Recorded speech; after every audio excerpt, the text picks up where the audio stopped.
How do queer teens get validated during disagreements? Imagine being in a room where your feelings and identity are truly seen and respected, even when you don't see eye to eye. That's what validation is all about. When queer teens face disagreements, validation helps them feel safe and understood.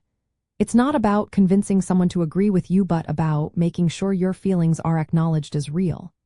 For example, a parent might say, "I see that this really matters to you," even if they don't fully understand. This shows they recognize your emotions without dismissing your identity. Validation starts with someone recognizing your emotional experience, which creates a safe space for honest conversation.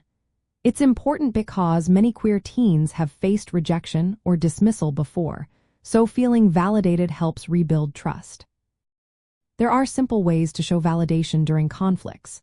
Reflective listening is one. It's when the other person repeats what they heard you say, like, "So you're feeling hurt because of what was said." This confirms they're paying attention and taking your feelings seriously. Slowing down the conversation when emotions run high is another helpful trick. Taking a break prevents things from escalating and shows that your feelings matter enough to handle carefully. Empathy is key too. It means the other person genuinely tries to see your point of view, stepping into your shoes. For queer teens, this might mean understanding how their identity influences their feelings during a disagreement. When conflicts involve your identity, validation becomes even more vital.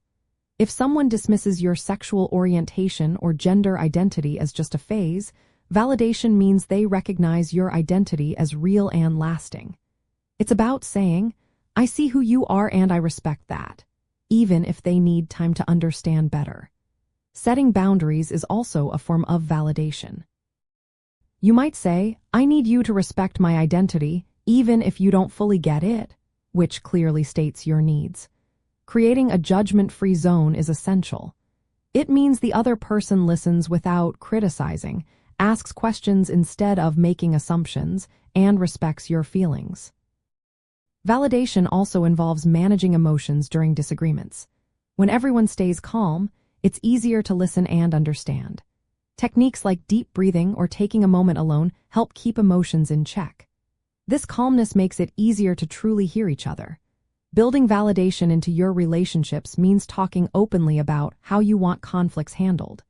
Setting clear expectations about respect and listening helps everyone feel safe. When outside pressures like microaggressions happen, validation from someone who recognizes the harm strengthens your bond. Hearing, "That comment was hurtful, and I see how that affected you," makes a big difference. Remember, validation isn't a one-time thing. It's a continuous effort to show your feelings and identity are respected, even during disagreements. When you know your feelings will be acknowledged, it creates a feeling of safety. That safety allows you to be honest about your needs without fear of rejection. It's the foundation for healthy, supportive relationships where everyone feels valued and understood.